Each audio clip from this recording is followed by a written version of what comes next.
그리스도인들의 대제사장은 어디에 계십니까? 그분은 바로 지금 하늘에 계십니다.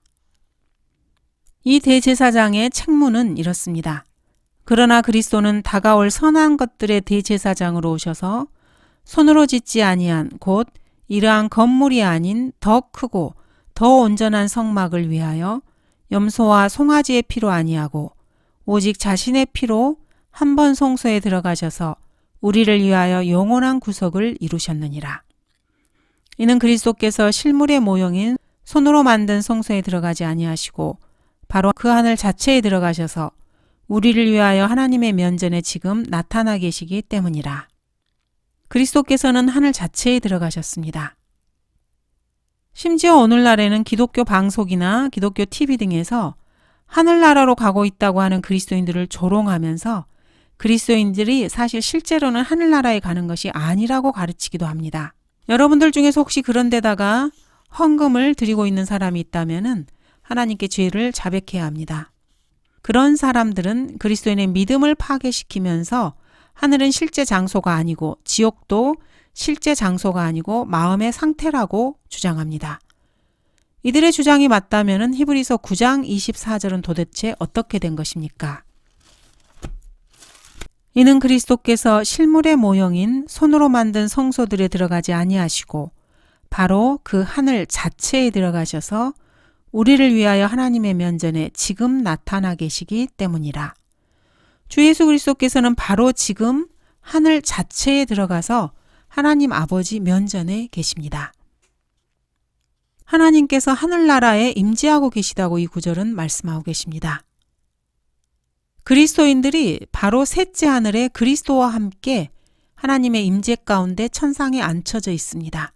이곳이 바로 하늘의 처소입니다. 이 세상에 그 어떠한 권세나 정사, 능력이 결코 닿을 수 없는 곳, 다가올 세상에서도 그 어떤 것도 결코 닿을 수 없는 곳, 하나님의 보좌 우편, 바로 구주께서 계신 그곳을 그리스도인들은 알고 믿고 사모합니다. 사람이 죽으면은 그 사람의 혼이 몸에서 분리됩니다. 흙으로 만들어진 몸에서 혼이 빠져나오는 것입니다.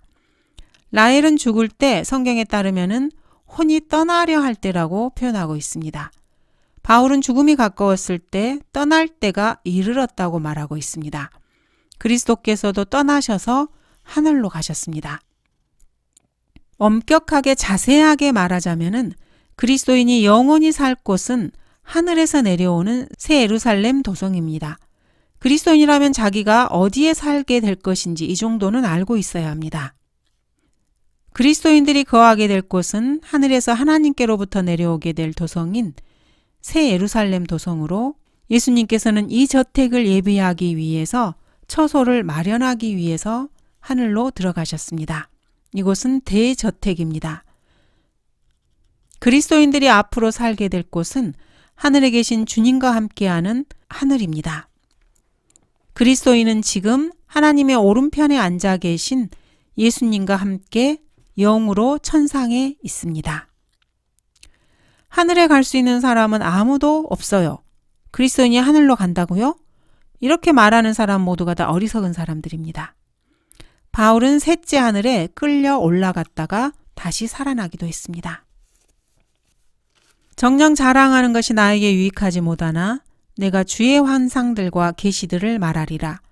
내가 14년 전에 그리스도 안에서 한 사람을 알았는데 그가 몸 안에 있었는지 나는 말할 수 없고 몸 밖에 있었는지 나는 말할 수 없지만 하나님께서는 아시느니라.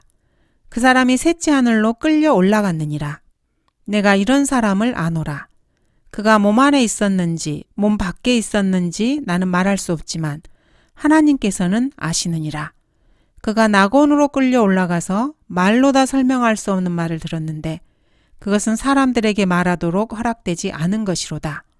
내가 이런 사람에 관해서는 자랑하겠으나 나에 관해서는 약하다는 것 외에는 자랑하지 아니하리라. 성경을 믿는다고 고백하고 스스로 신실한 그리스도인이라고 생각하는 사람들이 신문이나 방송에서 죽으면 하늘나라 간다고 믿는 그리스도인들을 광신자 취급하는 것을 보면서도 왜 가만히 있고 분노하지 않는 것입니까? 바울이 루스트라에서 돌에 맞아 사람들이 죽은 줄 알고 거리에 버렸을 때 바울은 셋째 하늘로 끌려 올라가서 하나님을 사랑하는 자를 위해 예비해 두신 그 거처를 직접 본 것입니다. 사도 바울 역시 하늘로 이끌림을 받아서 새 예루살렘을 보았습니다. 그리스도께서 그가 오셨던 곳으로 다시 되돌아가셨을 때 주님은 하늘로 올라가셨습니다. 하늘나라는 실제하는 곳이고 이것에 대해서 의문을 품고 회의를 품는 자들에게 놀림을 당하지 마시기 바랍니다. 예수님께서 가신 곳은 실제 존재하는 하늘입니다. 예수님께서 가신 곳은 실제 존재하는 하늘나라, 셋째 하늘입니다. 우주의 정상에 가신 것입니다. 그리스도께서는 하늘나라에서 우리를 위해 하나님의 면전에 거하십니다. 우리를 위해라는 말은 주님 자신의 사람들, 그리스도인들을 말합니다. 우리를 위하여 하나님의 면전에 지금 나타나 계시기 때문이라. 그리스도께서는 또한 이렇게 기도하셨습니다. 내가 그들을 위하여 기도하나이다. 나는 세상을 위하여는 기도하지 아니하고 다만 아버지께서 내게 주신 자들을 위하여 기도하나이다. 예수님께서는 우리 그리스도인들을 위해서 기도하고 계십니다. 참으로 놀라운 구절이 아닙니까? 구원의 영원한 보장을 의심하는 카톨릭 교인이나 개신교에 있는 사람들은 자신이 구원을 받았는지 받지 않았는지도 모르면서 받고 싶다든지 받아야 할 텐데 말하면서 소망할 뿐입니다. 이들은 언제나 마태복음, 사도행전, 히브리서 근처를 얼쩡거리면서 용서받지 못할 죄에 대해서 걱정을 합니다. 여러분이 구원받은 그리스도인이라면은 예수 그리스도께서는 항상 여러분을 위해서 지금도 기도하고 계십니다. 어떻게 구원받았다고 하면서 이러한 사실조차도 모를 수가 있는 것입니까? 예수님께서 늘 기도하시는 대상 중에 지옥에 간 사람이 있다고 생각하십니까? 유다가 있잖아요. 이렇게 말할 수도 있습니다. 유다는 그런데 사람이 아니고 마귀였습니다. 그리스도께서는 요한복음 17장에서 이렇게 말씀하십니다. 내가 그들을 위하여 기도하나이다. 나는 세상을 위하여는 기도하지 아니하고 다만 아버지께서 내게 주신 자들을 위하여 기도하나이다. 이는 그들이 아버지의 사람들이기 때문이니이다. 나의 모든 것은 아버지의 것이오며 또 아버지의 것은 나의 것이옵니다. 그리하여 내가 그들 안에서 영화롭게 되었나이다. 이제 나는 더 이상 세상에 있지 아니하나 이들은 세상에 있나이다. 그리고 나는 아버지께로 가나이다. 거로 가신 아버지시여, 아버지께서 내게 주신 그들을 아버지의 이름으로 지켜주셔서 그들도 우리처럼 하나가 되게 하옵소서. 내가 그들과 함께 세상에 있었을 때는 아버지의 이름으로 그들을 지켰나이다. 아버지께서 내게 주신 그들을 내가 지키었고 멸망의 아들 외에는 그들 중 아무도 잃어버리지 아니하였으니 이로써 성경이 이루어지게 한 것이옵니다. 참으로 놀라운 말씀입니다. 기독교인이라고 하는 수많은 사람들이 그런데도 자신을 유다와 동일한 입장에 놓고서 자신의 구원을 잃어버릴 수 있다고 생각하는 것은 참으로 안타까운 일입니다. 유다 이스카리옷은 유대인이었지만은 여러분은 그렇지 않습니다. 유다 이스카리옷은 주님이 부활하시기 이전에 죽었지만 여러분은 그렇지 않습니다. 유다는 예수님께서 부활하신 후에 성령이 오신다는 것을 전혀 알지 못했지만은 여러분은 성경을 통해서 이제 알 수 있습니다. 이것으로도 부족하다면 하나 더 있습니다. 유다는 인간이 아니었지만은 여러분은 인간입니다. 내가 너희 12를 택하지 아니하였느냐. 그러나 너희 중에 하나는 마귀인이라고 그리스도께서 말씀하셨습니다. 그런데도 이 시대에 기독교인이라고 하는 사람들이 유다의 예를 들면서 이 교회 시대에도 우리 역시 유다처럼 구원을 잃어버릴 수 있다고 말하고 있다면은 또 그것을 믿고 그 사람들에게 속는다면은 참으로 어리석은 사람입니다. 유다는 예수님을 믿었고 침례를 받았고 회개했고 믿음을 고백했지만 지금 그는 지옥에 있습니다. 그러면 사람들은 그렇다면 그리스도인도 그렇게 될 수 있다는 증거잖아요. 이렇게 염려합니다. 참으로 어리석은 소리입니다. 유다는 마귀였습니다. 주님이 그렇게 말씀하셨습니다. 내가 너희 12를 택하지 아니하였느냐. 그러나 너희 중에 하나는 마귀니라. 주님은 유다를 보고 마귀라고 말씀하셨습니다. 사람들의 생각은 참으로 우습습니다. 주님이 아주 쉽고 평이하게 말씀하신 것을 가지고 자신들이 배운 것과 다르고 또 자신들이 속해 있는 사회의 전통과 다르고 자신이 학교에서 배운 상식과 사회 공동체에서 배운 문화와 다르다고 그것이 납득이 가지 않는다고 투덜거립니다. 이는 마치 강둑에서 고래고래 소리를 지르면서 고기가 잡히지 않는다고 불만을 토로하는 사람들과 같습니다. 그리스도께서는 현재 그리스도인을 위해서 하나님의 임재 앞에 계십니다. 그리스도인들을 위한 예수님의 중보 사역의 근거는 예수님께서 완성하신 속죄 사역입니다. 히브리서 9장에서 주님께서는 자신의 피로 한 번 성소에 들어가셨다고 나옵니다. 요한복음 17장에서는 예수님은 사역의 완성에 대해서 자주 말씀하셨습니다. 여러분이 구원을 받았든지 구원을 받지 않았든지 이러한 말씀에 의심이 된다면 먼저 자신의 문제를 해결할 수 있어야 합니다. 먼저 구원을 위해서 자기 자신의 어떠한 행위도 선행도 신뢰하지 마시기 바랍니다. 미사, 경험, 성령 체험, 방언, 축사, 병고침 등을 신뢰하지 말고 그 어떠한 교회나 목사도 신뢰하지 마십시오. 여러분의 혼을 하나님의 말씀과 여러분의 죄를 위해서 피 흘리신 주님의 완성된 사역 위에 두시기 바랍니다. 그 다음에 무릎을 꿇고 요한복음을 한번 읽어보시기 바랍니다. 그런데도 구원받은 줄 모르겠다면 다른 방법이 없습니다. 그리스도께서는 하늘에 계시고 하나님의 임재 앞에 계시며 하나님 우편에서 그리스도인들을 위해 중보하고 계십니다. 그리스도인들을 위해서 주 예수께서 드리는 기도에는 하나님께서 우리 그리스도인들의 필요로 하는 은혜를 주시고 연약할 때 하나님께서 힘을 주시고 죄와 시험에서 우리를 지켜주시며 구하시는 그러한 기도가 들어 있습니다. 위대한 대제사장이신 주님께 우리의 죄를 자백하면 용서해 주십니다. 그리스도를 위한 증인이 될 수 있는 힘을 주시기도 하고 최종적으로 주님께서 오실 때 우리 모두가 그분의 형상에 일치하도록 기도하십니다. 이렇게 간구하시는 이유는 우리 그리스도인들의 생명을 유지시켜 주시고 깨끗하게 해주시며 우리에게 돕는 은혜를 주시고 승리를 보장해 주시기 위해서입니다. 이러한 모든 성경 구절들이 주님을 믿고 신뢰하는 사람들을 위해서 주님께서 현재 하늘에서 우리 그리스도인들을 위해서 계속해서 하고 계신 일들입니다. 자기 자신을 스스로의 힘으로 구원할 수 있다고 믿으면서 자신의 경험을 의지하는 사람들은 절대로 이러한 성경 구절들을 붙잡지 않습니다. 왜냐하면 그 사람들의 마음은 성경을 거부하는 마음으로 가득 차 있기 때문입니다.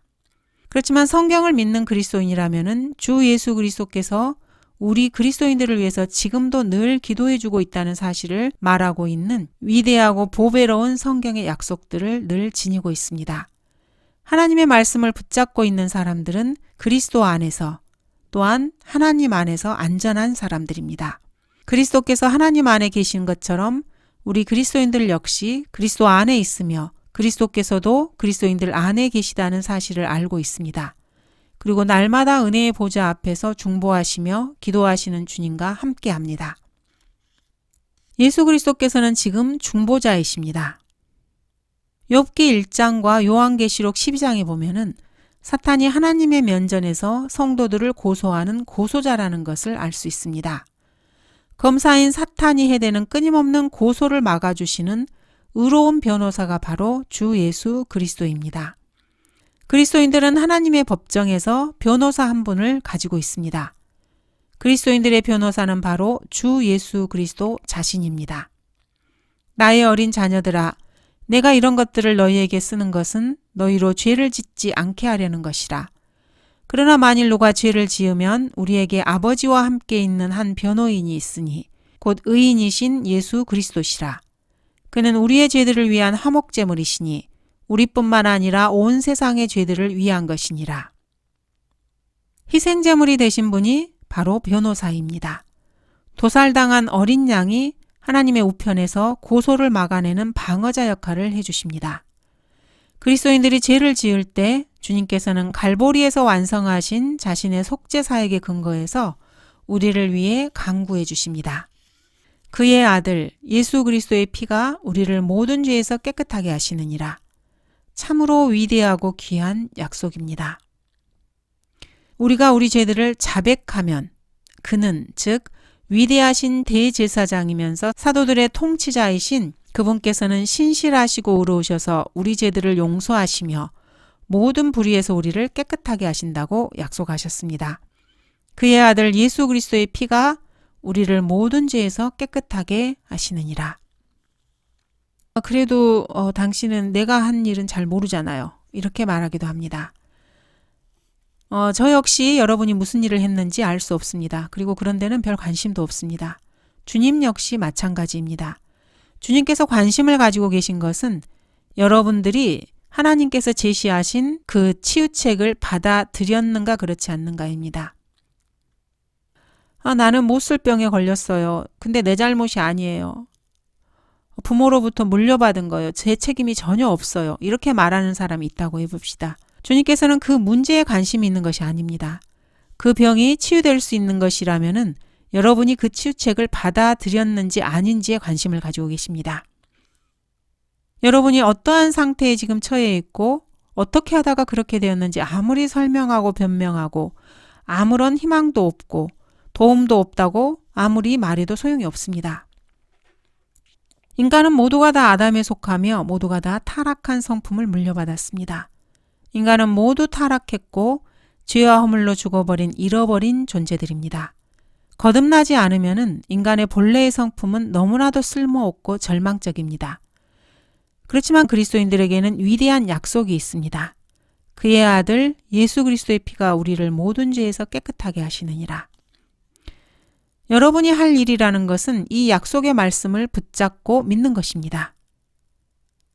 그렇지만 내가 무슨 짓을 했는지 안다면 그런 말 못할걸요? 이렇게 말할 수도 있습니다. 저는 여러분들이 무슨 일을 했는지 관심이 없습니다. 주님께서는 모든 죄라고 말씀하셨습니다. 이 모든에는 말 그대로 모든입니다. 간음을 제외한 모든 죄 이렇게 말씀하지 않으셨습니다. 수간을 제외한 모든 죄 이렇게도 말씀하지 않으셨습니다. 사람을 유괴하는 것을 제외한 모든 죄라고도 하지 않으셨습니다. 살인, 동성연애, 성도착을 제외한 모든 죄라고도 말씀하지 않으셨습니다. 주님은 그냥 모든 죄라고 말씀하셨습니다. 주님은 자비로우시고 동정심이 많으신 분이십니다. 주님은 모든 죄에서 우리 죄인들의 죄를 사해 주십니다. 용서하시고 깨끗하게 해주십니다. 용서는 다소 소극적인 표현이지만 깨끗하게 하신다는 것은 아주 적극적인 표현입니다. 예수 그리스도께서는 바로 지금 여러분의 중보자이십니다. 나는 그분을 나의 중보자로 가지고 있습니다. 제가 여기에 존재하고 있는 것만큼이나 확실하게 하나님의 보좌 우편에 계신 대제사장, 중보자를 가지고 있다는 것을 말할 수 있습니다. 내가 하나님께 나아갈 때 나는 어떤 비서나 부관, 웨이터나 운전사를 통해서 가지 않습니다. 내 자신이 직접 언제 어디서나 아무 때나 주님 앞에 나아갑니다. 방문을 열고 그분의 책상 맞은편으로 나아가는 것입니다. 그분이 바로 나의 아버지이시기 때문입니다. 마가나 요셉, 성모 마리아에게 나 좀 들여보내주세요. 이렇게 말하지 않습니다. 누군가가 나에게 잠시만 기다려주시겠어요? 이렇게 말하지도 않습니다. 대기실에서 대기하라고도 하지 않습니다. 하나님 아버지는 나의 아버지이시고 내가 어려운 일을 당할 때면 언제나 마디형이신 주 예수 그리스도께서 중보해 주십니다. 이런 이야기를 그 어디에서 들어보신 적이 있으십니까? 이제 오라 우리가 서로 변론하자. 주가 말하노니 너희 죄들이 주홍 같을지라도 눈같이 희게 될 것이요 진홍처럼 붉을지라도 양털같이 되리라. 그래서 예수님께서는 이러한 우리들을 형제라고 부르기를 부끄러워하지 않으셨습니다. 누구든지 하늘에 계신 내 아버지의 뜻을 행하는 그 사람이 나의 형제요, 자매요, 모친이라고 말씀하셨습니다. 거룩하게 하시는 분과 거룩하게 된 사람들이 모두 한 분으로부터 나왔으니 그러므로 주께서 그들을 형제라 부르기를 부끄러워 아니하시고 우리 그리스도인들은 맏형이신 주 예수 그리스도의 형제들입니다. 맏형이 사무실에 앉아 있습니다.